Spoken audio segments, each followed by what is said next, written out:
अब उसके बाद अपन नया टॉपिक स्टार्ट करते हैं, अणुसंख्य गुणधर्म। इसके नाम से ही पता चलेगा, अणुसंख्य का मतलब होता है अणुओं की संख्या। क्या होता है? अणुओं की संख्या। तो विलयन के वे गुण जो उसके निश्चित आयतन में उपस्थित, इसमें विलयन के निश्चित आयतन में उपस्थित विलय के मोलों अर्थात विलय के अणुओं की संख्या पर निर्भर करते हैं, न कि विलय के रासायनिक गुण या प्रकृति पर निर्भर करते हैं। क्या कहलाते हैं वे? अणुसंख्य गुणधर्म, या इंग्लिश में बोलते हैं इसे कोलिगेटिव प्रॉपर्टीज। क्या बोलते हैं? Colligative properties. तो इसमें लिखेंगे अपन विलयन के वे गुण जो विलयन के निश्चित आयतन में उपस्थित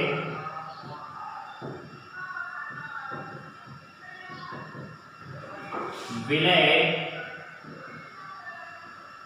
के मोलों की संख्या, यानी कि अणुओं की संख्या पर निर्भर करते हैं, न कि विलय के रासायनिक गुण या उसकी प्रकृति पर निर्भर करते हैं। अणुसंख्य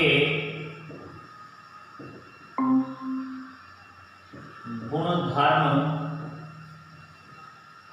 कहलाते हैं। ठीक है, इंग्लिश में बोला जाता है इन्हें कोलिगेटिव प्रॉपर्टीज। ठीक है, तो विलयन के वे गुण जो विलयन के निश्चित आयतन में उपस्थित, विलयन के निश्चित आयतन में उपस्थित विलय के मोलों की संख्या या अणुओं की संख्या पर निर्भर करते हैं, न कि विलय के रासायनिक गुण या उसकी प्रकृति पर निर्भर नहीं करते। क्या कहलाते हैं वे? अणुसंख्य गुणधर्म कहलाते हैं। अणुसंख्य गुणधर्म 4 प्रकार के पढ़ेंगे अपन। प्रकार पहला पढ़ेंगे वाष्प दाब में अवनमन। दूसरा पढ़ेंगे क्वथनांक में उन्नयन। तीसरा पढ़ेंगे हिमांक में अवनमन। और चौथा पढ़ेंगे परासरण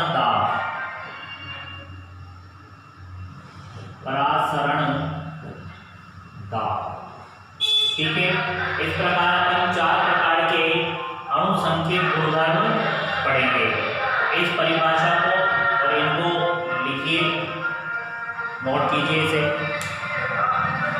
तो पहले 2 चीजें समझनी पड़ेगी, या तो आप जानते ही होंगे उसे। एक, जब आप किसी भी पदार्थ का जलीय विलयन बनाते हो, ध्यान समझना, जब आप किसी भी पदार्थ का जलीय विलयन बनाते हो तो जलीय विलयन बनने पर वो क्या बनता है? उसके आयनों में टूट जाता है। तो क्या सारे के सारे पदार्थ जितने भी हैं वो सबके आयनों में टूटते हैं? नहीं टूटते, क्योंकि कुछ पदार्थ ऐसे होते हैं जो उसके आयनों में नहीं टूटते, यानी कि अपने आप को आयनों में विभाजित नहीं करते। तो इसी के आधार पर जब आप किसी पदार्थ के जलीय विलयन में विद्युत धारा प्रवाहित करने की कोशिश करते हैं, तो आप वहां देखते हैं कि विद्युत धारा प्रवाहित होने के लिए आपको वहां क्या चाहिए? उस पदार्थ का आयनन होना चाहिए। क्या होना चाहिए? आयनन। और जो पदार्थ आयनिक नहीं होगा वो अपने अंदर से क्या नहीं होने देगा? विद्युत धारा का प्रवाह नहीं होने देगा। तो विद्युत धारा के प्रवाह के आधार पर दो प्रकार के पदार्थ होते हैं। एक होता है वैद्युत अनपघट्य और एक होता है वैद्युत अपघट्य। तो यहाँ पर दो पदार्थ आएंगे आपके पास में, वैद्युत अपघट्य और विद्युत अपघट्य। तो ये विद्युत अनपघट्य और विद्युत अपघट्य क्या होते हैं कि वे पदार्थ जो जलीय विलयन में आयनों में नहीं टूटते, जिसके कारण उनके जलीय विलयन में विद्युत धारा का प्रवाह नहीं होता, क्या कहलाते हैं वे? वैद्युत अनपघट्य। दूसरा वैद्युत अपघट्य, वे पदार्थ जो उनके जलीय विलयन में आयनों में विभाजित हो जाते हैं, आयनों में बदल जाते हैं, टूट जाते हैं और क्या करते हैं? विद्युत धारा का प्रवाह होने देते हैं। तो ऐसे पदार्थ क्या कहलाएंगे? वैद्युत अपघट्य। ठीक है। इसके बाद में आपको एक चीज समझना होगा कि अणुसंख्य गुणधर्म है, यानी कि विलय के मोलों की संख्या या अणुओं की संख्या। अगर मैं कहूं कि कोई विलय पदार्थ है जो जल में जाकर के टूटता नहीं, यानी कि आयनों में नहीं बदलता, तो उसके जो अणु होंगे वही उसके कणों की संख्या यानी कि अणुसंख्य गुणधर्म को निर्धारित करेगी। लेकिन मैं ये कहता हूं कि कोई पदार्थ विलयन में जाकर के, जल में जाकर के क्या हो जाता है? आयनों में बदल जाता है। ध्यान समझना, जैसे मैंने लिया NaCl, आपको ये दिख रहा है एक अणु, ठीक है, लेकिन मैंने जैसे इसको जल में डाला, इसने बना लिया Na+ और Cl-। तो यहां पर देखो दो आयन हो गए अब यहां पर, और ये दो आयन क्या करेंगे? अणुसंख्य गुणधर्म का निर्धारण करेंगे। तो यहां पर ये मोस्ट इंपॉर्टेंट चीज है कि जब आप ऐसा पदार्थ लेते हो जो आयनों में नहीं टूटता, तो उसके अणुओं की संख्या ही अणुसंख्य गुणधर्म का निर्धारण करती है। परंतु आपने एक ऐसा पदार्थ ले लिया जो जलीय विलयन में आयन में टूट जाता है, तो वहां पर उसके अणुसंख्य गुणधर्म उस आयनों की संख्या पर निर्धारित करते हैं, क्योंकि आयन वहां पर क्या काम करेंगे? अणुओं की संख्या या अणुओं की संख्या के समान कार्य करते हैं।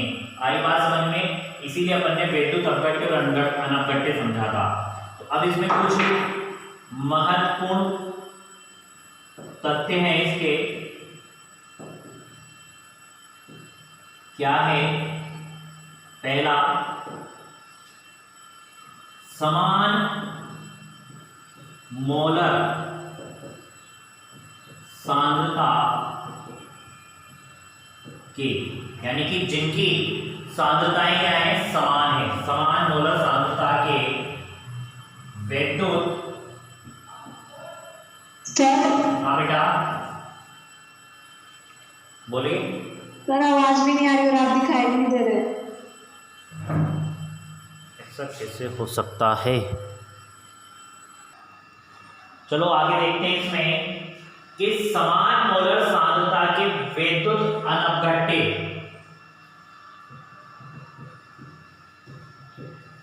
वैद्युत अनपघट्य मतलब जो जलीय विलयन में आयनों में नहीं टूटेंगे, जैसे यूरिया, शक्कर,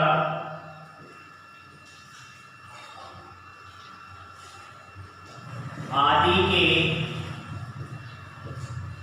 जलीय विलयनों के अणुसंख्य गुणधर्म समान होते हैं। अब ध्यान समझना कि समान मोलर सांद्रता यानी कि आपने एक बीकर में आपने क्या ले लिया, यूरिया ले लिया, और एक बीकर में आपने शक्कर ले ली। अब लेकिन दोनों की सांद्रता क्या है, समान है। तो यहां पर अब आपको ये देखना है कि क्या यूरिया और शक्कर इनके जल में जाकर के आयनों में टूटेगा, नहीं, क्योंकि क्या है ये वैद्युत अनवगट्य। और जब ये आयनों में नहीं टूटेगा तो जितनी आपने इसकी यूरिया की मात्रा ली है उतनी आपने शक्कर की मात्रा ली है। तो यहाँ दोनों तरफ मोलों की संख्या क्या है, यूरिया और शक्कर की बराबर। तो यहाँ पर इनके जलीय विलयनों के अनुसंख्यक गुणधर्म क्या आएंगे, समान आएंगे। ये मेन है। क्यों, क्योंकि समान मोलर सांद्रता के आपने क्या लिए, वैद्युत अनवगट्य, जिनमें क्या है जितने आपके पास यूरिया की मात्रा है उतनी आपने शक्कर की मात्रा भी ली है। तो दोनों तरफ अणुओं की संख्या समान है।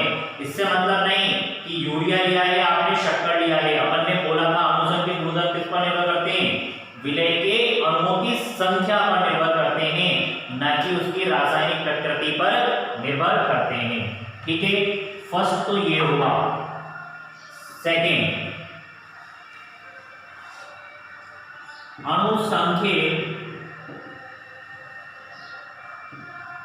गुणों में आयन अणुओं या कणों के समान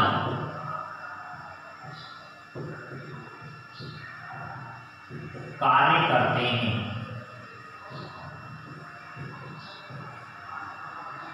मतलब अगर कोई आयन में टूटेगा तो आयन किसके समान कार्य करेगा, अणुओं या कणों के समान कार्य करेगा। अगला है आपके पास में समान मोलर सांद्रता की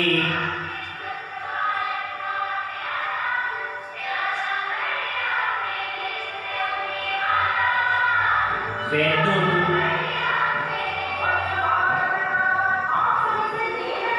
अपघट्य, समान मोलर सांद्रता के वैद्युत अपघट्य जैसे NaCl,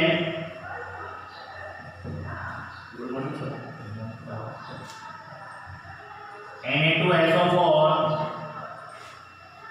CaCl2 के जलीय विलयनों के अनुसंख्यक गुणधर्म समान हो भी सकते हैं और नहीं भी, क्योंकि ये पदार्थ इनके जलीय विलयनों में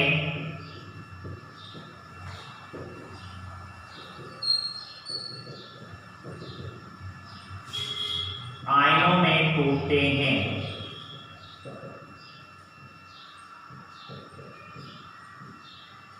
और आयन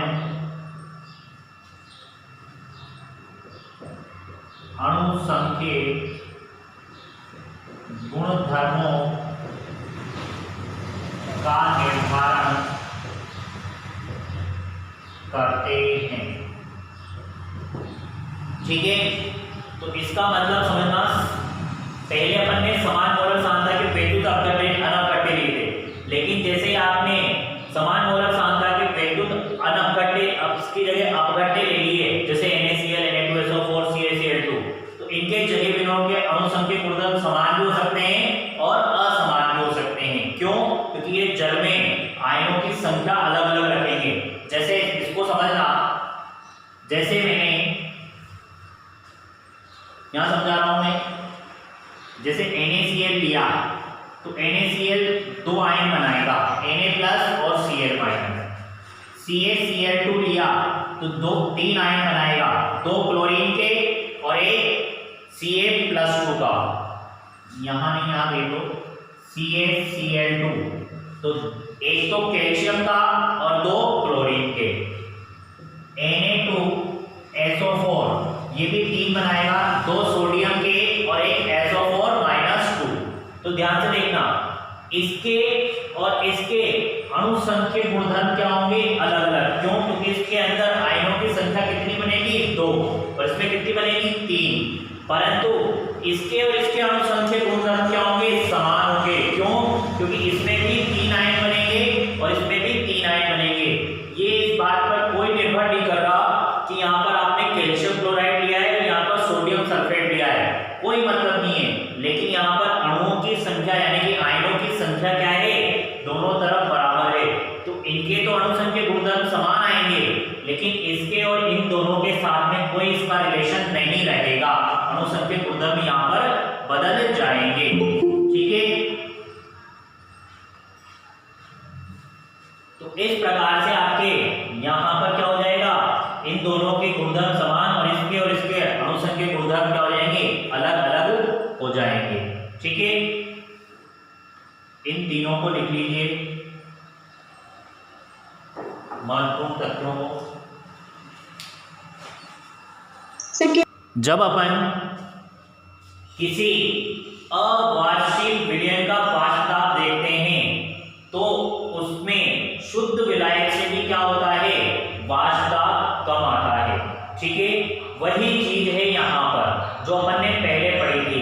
अवाष्पशील विलययुक्त विलयनों के लिए वाष्प दाब यही चीज होगी। उसमें अपन ने वाष्प दाब में अवनमन पढ़ा था और उसका एक और पढ़ा था वाष्प दाब में सापेक्षिक या आपेक्षिक अवनमन। ठीक है, वो मेन चीज है यहाँ पर। अब इसको समझने से पहले एक चीज समझनी पड़ेगी आपको। एक चीज ये समझना पड़ेगा कि अपन ये अणु संख्या गुणधर्म क्यों पढ़ रहे हैं, अणु संख्या गुणधर्म का यूज क्या है।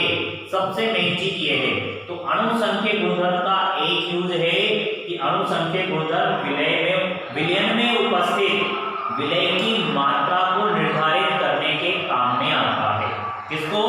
विलयन में उपस्थित विलय की मात्रा को निर्धारित करने में प्रयुक्त होता है। ठीक है, तो एक नोट लगा करके लिख लो, आप लोग नोट लगाओ, उसमें लिखो अणु संख्या गुणधर्म। अणु संख्या गुणधर्म विलयन में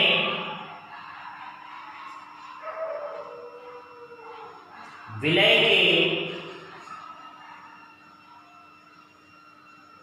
मोलर द्रव्यमान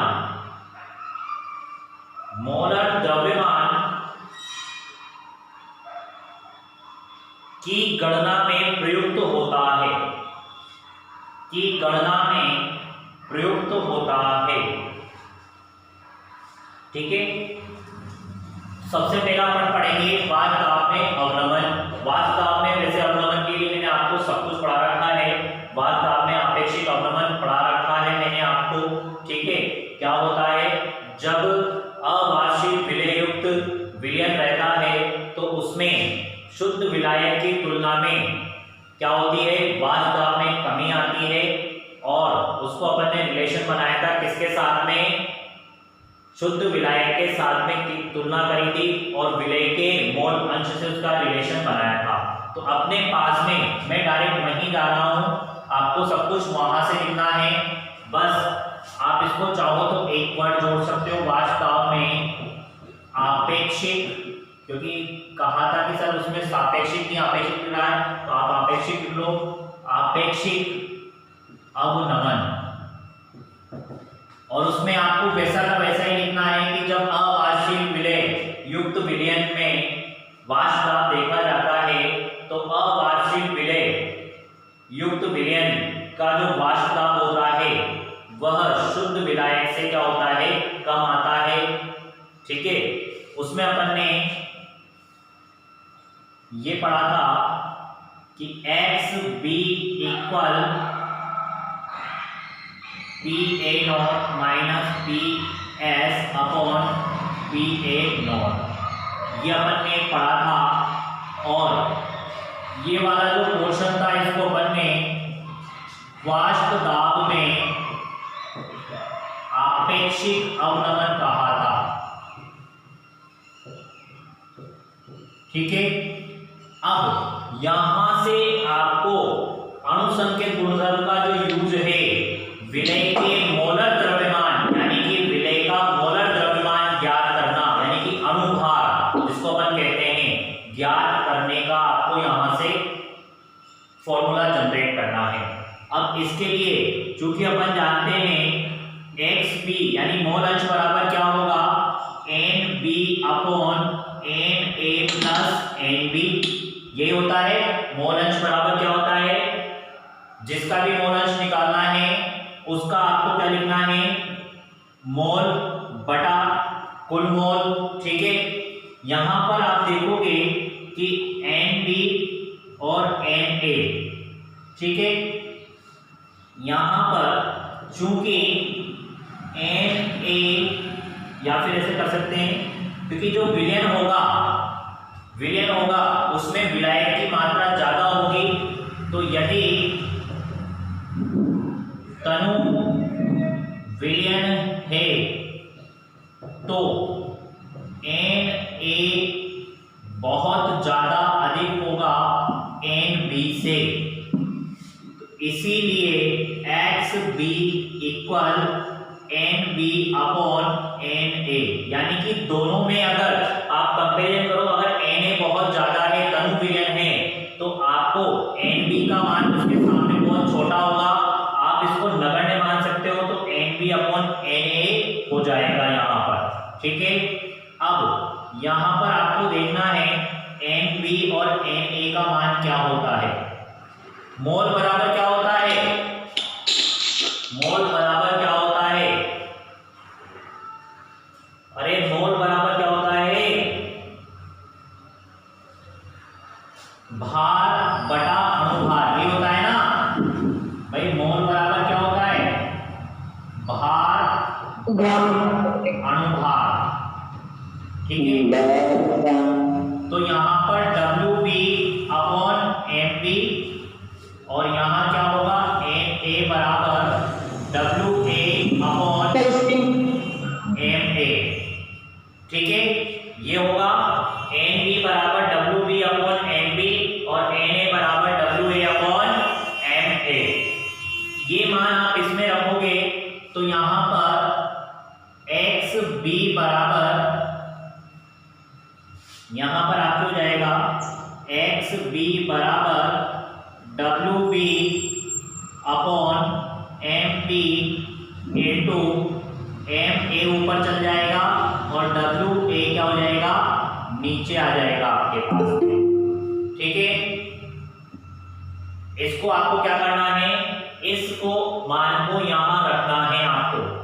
कहां पर, इसको समीकरण 1 बोल दो और इसको समीकरण 2 बोल दो। तो यहां पर आप रखेंगे समीकरण 1 में समीकरण 2 का मान रखने पर, तो यहां क्या हो जाएगा, W B upon M B into M A upon W A equal P A not minus P S upon P A not. अपन ने ये बोला कि अणुसंकेत गुणधर्म किस लिए काम में आते हैं, विलय के अणुभार। तो विलय का अणुभार कौन सा है, ये वाला। अगर आपको इसको कैलकुलेट करना है किसको, तो आप इसको ऊपर ले जाओ और इस वाले पोर्शन को सबको नीचे ले आओ। तो एम बी बराबर क्या हो जाएगा, P A not upon P A not minus P S into, ये जब इधर ये उधर जाएगा और ये इधर आएगा तो सब क्या हो जाएगा, रिवर्स में हो जाएगा। क्या हो जाएगा, रिवर्स में। तो यहाँ पर W B upon WA into MA, ठीक है। और यही आपको क्वेश्चन पूछा जाता है, ठीक है।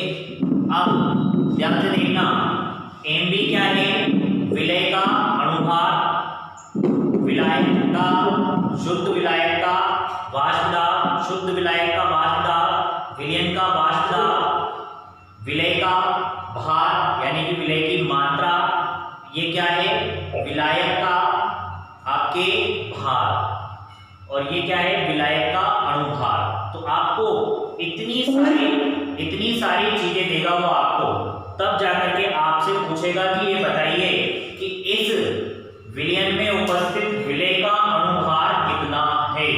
विलय का अणुभार आपसे यहाँ पूछ सकता है, या फिर वो विलय का अणुभार देकर के आपसे विलय का क्या पूछ सकता है, विलय की मात्रा पूछ सकता है, कितनी मात्रा आपने खोली है, ठीक है। तो यहाँ पर ये आपको याद रखना है, मैं यहाँ लिख दे रहा हूँ कौन सी चीज क्या है। MB है आपके विलय का अणुभार, WB है विलय का भार,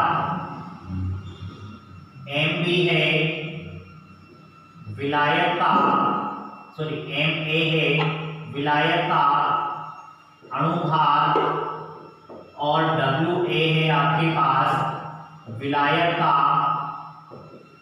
भार, ठीक है।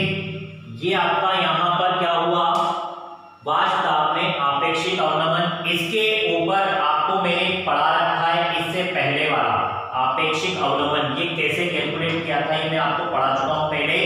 आपको उसके बाद इसको लिखना है, तो आप लिख सकते हो पहले वाला उस चीज को। आपको अभी तो ये यहाँ से नोट डाउन करना है यहाँ से, ठीक है। ये चीज अपन ने मोल अंश से कनेक्ट की। मोल अंश बराबर ये होता है, यदि तनु विलयन है तो Na बहुत बड़ा हो जाएगा, तो यहाँ पर आप इसके सामने इसको आप क्या मान सकते हो, नगण्य मान सकते हो। और नगण्य मान करके आप जब कैलकुलेशन करोगे तो x भी बराबर ये आ जाएगा, और इस मान को आपको कहाँ रखना है, समीकरण 2 में, ठीक है। इस प्रकार से ये आपका, इसको नोट कर लो।